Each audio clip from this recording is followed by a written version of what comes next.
नमस्कार, खबरों के इस बुलेटिन में तुहाडा स्वागत है। मैं अमरजीत सिंह ते पहला पेश नहीं चोणवीं खबरां। प्रधानमंत्री नरेंद्र मोदी ने विज्ञान दिवस मौके अज साइंस नूं लैब तो जमीनी पद्धर तक लियाउण दा सद्दा दिता। मन की बात राहीं संबोधन करदिआं प्रधानमंत्री ने कहा कि आत्म निर्भर दा मंत्र पिंड-पिंड तक पहुंच रहा है। प्रधानमंत्री ने परीक्षा पे चर्चा प्रोग्राम विच विद्यार्थियों, मापियां अते अध्यापकां नूं अपने तजर्बे साझे करन लई कहा।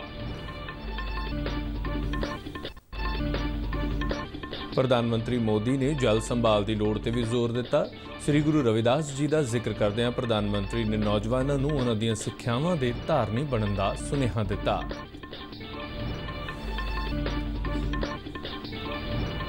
पंजाब समेत कई सूबਿਆਂ ਵਿੱਚ कोविड केसां ਵਿੱਚ अचनचेती वाधे ਦੇ मद्देनज़र कैबिनेट ਸਕੱਤਰ राजीव गाबा ਵੱਲੋਂ ਮੁੱਖ ਸਕੱਤਰਾਂ ਨਾਲ वर्चुअल मीटिंग।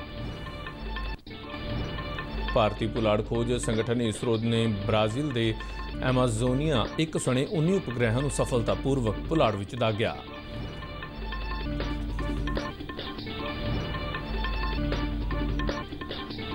ते हुण खबरां विस्तार नाल।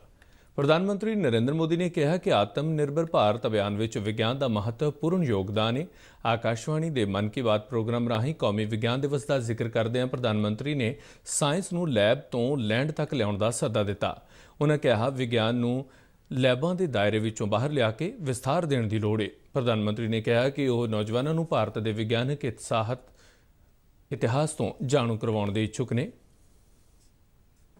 मैं जरूर चाहूंगा कि हमारे युवा भारत के वैज्ञानिक इतिहास को, हमारे वैज्ञानिकों को जाने, समझे और खूब पढ़ें।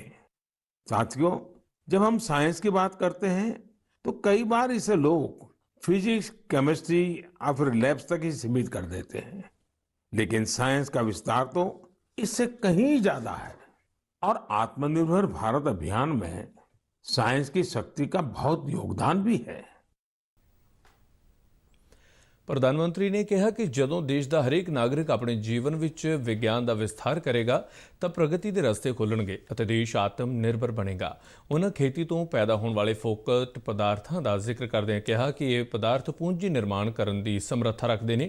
इस संबंधी प्रधानमंत्री ने एक उदाहरण का जिक्र करदਿਆਂ दस्सिया कि किवें कुछ किसानों वालों खेती तो पैदा होने वाले वाधु पदार्थों को आमदन का जरिया बनाया गया है। इसके बाद उन्होंने मेहनत की और गेहूं, चावल की ऐसी प्रजातियों को विकसित की जो खास तौर पर विटामिन डी से युक्त है। इसी महीने उन्हें World Intellectual Property Organization Geneva से पेटेंट भी मिली है। ये हमारी सरकार का सौभाग्य है कि वेंकट रेड्डी जी को पिछले साल पद्मश्री से भी सम्मानित किया था। ऐसे ही बहुत इनोवेटिव तरीके से लद्दाख के उर्गेन फुत्सौग भी काम कर रहे हैं। उर्गेन जी इतनी ऊंचाई पर ऑर्गेनिक तरीके से खेती करके करीब 20 फसलें उगा रहे हैं, वो भी साइक्लिक तरीके से। प्रधानमंत्री नरेंद्र मोदी ने कहा कि आत्मनिर्भरता की पहली शर्त अपने देश के लोगों वालों बनाई गई वस्तुओं ते मान करना है। उन्होंने कहा जदों हरेक नागरिक मान महसूस करता है और नाल जुड़ता है तो आत्मनिर्भर भारत केवल एक आर्थिक मुहिम ना रह के कौमी भावना बन जाती है। प्रधानमंत्री ने कहा कि जदों असीं देश विच बने टैंकां, रेल के डब्बिਆਂ तो लैके देश विच तैयार वैक्सीन नूं देखते हैं तो मान नाल साडा सिर उच्चा हो जाता है। उन्होंने कहा कि आत्मनिर्भर भारत का मंत्र पिंड-पिंड पुज रहा है। अपने संबोधन विच प्रधानमंत्री ने आत्मनिर्भर भारत विच योगदान देने वाली कई उदाहरणों का भी जिक्र किया। प्रधानमंत्री मोदी ने अपने संबोधन विच परीक्षा पे चर्चा प्रोग्राम का जिक्र करदਿਆਂ विद्यार्थियों, मापियां ते अध्यापकों को अपने तजर्बे साझे करने लई कहा। उन्होंने कहा कि अगले महीने होने वाली परीक्षा पे चर्चा इस चर्चा लिए माईगोव अते नरेंद्र मोदी ऐप ते तजर्बे साझे किए जा सकते हैं। उन्हें इस प्रोग्राम विचों नौजवानों के नाल अध्यापकों ते मापियां नूं भी सद्दा दिता। उन्होंने दस्सिया कि हुण तक तकरीबन 1 ਲੱਖ तो वध विद्यार्थी, तकरीबन 40,000 मापे अते 10,000 अध्यापक हिस्सा लै चुके हैं। उन्होंने कहा कि कोरोना के समय में उन्होंने कुछ समा कढ़ के एग्जाम वारियर्स पुस्तक विच कुछ नवे मंत्र जोड़े ने अते नाल ही मापियां लई भी कुछ पहलुओं नूं शामिल किया गया है। मार्च में होने वाली परीक्षा पे चर्चा से पहले मेरी आप सभी एग्जाम वॉरियर से, पेरेंट्स से और टीचर से रिक्वेस्ट है कि अपने अनुभव, अपने टिप्स जरूर शेयर करें। आप माय गॉव पर शेयर कर सकते हैं, नरेंद्र मोदी ऐप पर शेयर कर सकते हैं। इस बार की परीक्षा पे चर्चा में युवाओं के साथ साथ पेरेंट्स और टीचर्स भी आमंत्रित है।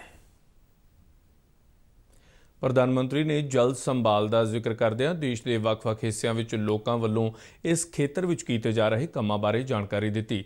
ਉਹਨਾਂ ਦੱਸਿਆ ਕਿ ਕਿਵੇਂ ਸੰਕਟ ਦੀ ਸਥਿਤੀ ਵਿੱਚ ਲੋਕਾਂ ਨੇ ਹਜ਼ਾਰਾਂ ਰੁੱਖ ਲਗਾ ਕੇ ਆਪਣੇ ਪਾਣੀ ਦੇ ਸਰੋਤਾਂ ਨੂੰ ਮੁੜ ਜਿਉਂਦਾ ਕੀਤਾ ਹੈ। ਪ੍ਰਧਾਨ ਮੰਤਰੀ ਨੇ ਕਿਹਾ ਕਿ ਪਾਣੀ ਨੂੰ ਲੈ ਕੇ ਸਾਨੂੰ ਆਪਣੀ ਸਮੂਹਿਕ ਜ਼ਿੰਮੇਵਾਰੀਆਂ ਨੂੰ ਸਮਝਣਾ ਹੋਵੇਗਾ। ਉਹਨਾਂ ਕਿਹਾ ਕਿ ਇਸ ਸੋਚ ਦੇ ਨਾਲ ਹੀ ਕੁਝ ਦਿਨ ਬਾਅਦ ਜਲ ਸ਼ਕਤੀ ਮੰਤਰਾਲੇ ਵੱਲੋਂ ਕੈਚ ਦਾ ਰੇਨ ਅਭਿਆਨ ਸ਼ੁਰੂ ਕੀਤਾ ਜਾ ਰਿਹਾ ਹੈ, ਜਿਸ ਤਹਿਤ ਪਿੰਡਾਂ ਵਿੱਚ ਛੱਪੜਾਂ ਆਦਿ ਦੀ ਸਫਾਈ ਕਰਕੇ ਆਉਣ ਵਾਲੇ ਵਰਖਾ ਦੇ ਮੌਸਮ ਤੋਂ ਪਹਿਲਾਂ ਜਲ ਸੰਭਾਲ ਲਈ ਸਰੋਤਾਂ ਨੂੰ ਤਿਆਰ ਕੀਤਾ ਜਾਵੇਗਾ।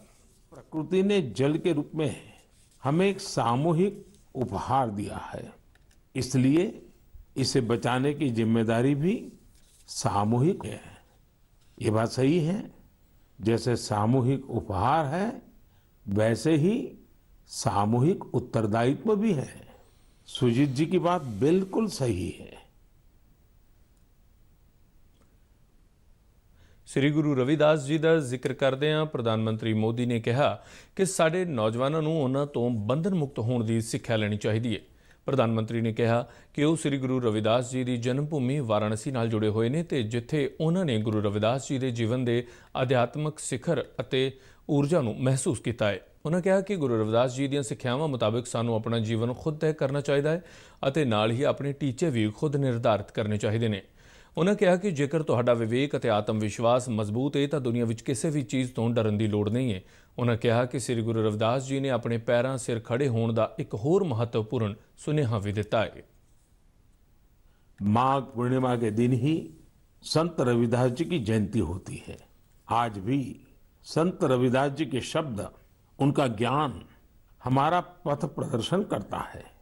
उन्होंने कहा था, एक ही माटी के सब भांडे, सबका एको सृजनहार। रविदास व्यापई एक ही घट भीतर, सबको एक ही घड़े कुम्हार। हम सभी एक ही मिट्टी के बर्तन हैं, हम सभी को एक ने ही गढ़ा है।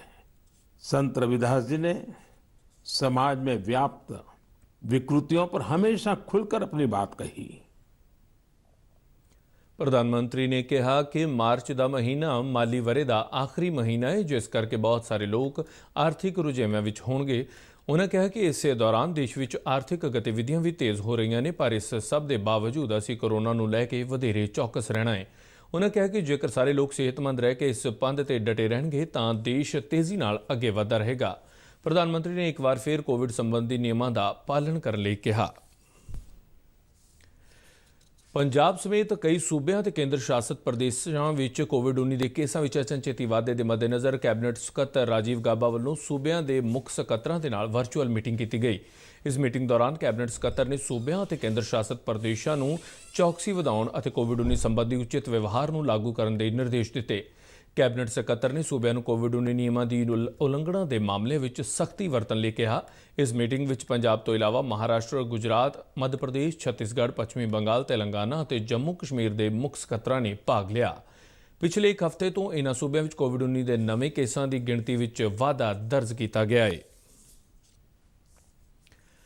ਭਾਰਤੀ ਪੁਲਾੜ ਖੋਜ ਸੰਗਠਨ ਇਸਰੋ ਨੇ ਅੱਜ ਬ੍ਰਾਜ਼ੀਲ ਦੇ ਐਮਾਜ਼ੋਨੀਆ 1 ਅਤੇ 18 ਹੋਰਨਾਂ ਉਪਗ੍ਰਹਿਾਂ ਨੂੰ ਸ੍ਰੀ ਹਰੀਕੋਟਾ ਤੋਂ ਪੁਲਾੜ ਵਿੱਚ ਸਫਲਤਾਪੂਰਵਕ ਦਾਗਿਆ।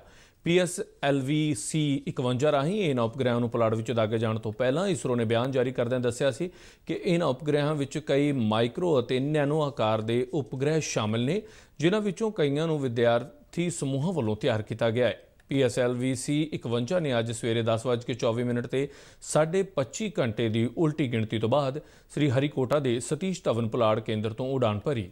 ਦਾਗੇ ਜਾਣ ਦੇ 17 ਮਿੰਟ ਬਾਅਦ ਉਪਗ੍ਰਹਿ ਨੇ ਚੌਥਾ ਪੜਾਅ ਪੂਰਾ ਕੀਤਾ ਤੇ ਐਮਾਜ਼ੋਨੀਆ ਇੱਕ ਉਪਗ੍ਰਹਿ ਪੁਲਾੜ ਵਾਹਨ ਤੋਂ ਵੱਖ ਹੋ ਕੇ ਆਪਣੇ ਪੁਲਾੜ ਪੰਧ ਤੇ ਸਥਾਪਿਤ ਹੋਇਆ।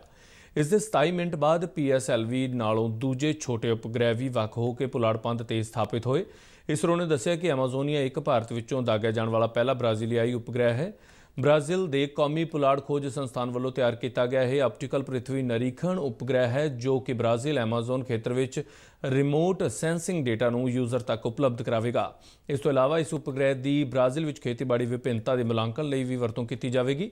ਨਿਊਜ਼ ਫੇਜ਼ ਲਿਮਟਿਡ ਇੰਡੀਆ ਦੀ ਸਥਾਪਤੀ ਤੋਂ ਬਾਅਦ ਇਸ ਬਾਰੇ ਦਾ ਇਹ ਪਹਿਲਾ ਪੁਲਾੜ ਮਿਸ਼ਨ ਹੈ ਅਤੇ ਨਾਲ ਹੀ ਪਹਿਲਾ ਵਪਾਰਕ ਮਿਸ਼ਨ ਹੈ। ਇਸ ਦੇ ਨਾਲ ਹੀ ਖਬਰਾਂ ਦਾ ਇਹ ਬੁਲੇਟਿਨ ਇੱਥੇ ਖਤਮ ਹੁੰਦਾ ਹੈ। ਨਮਸਕਾਰ।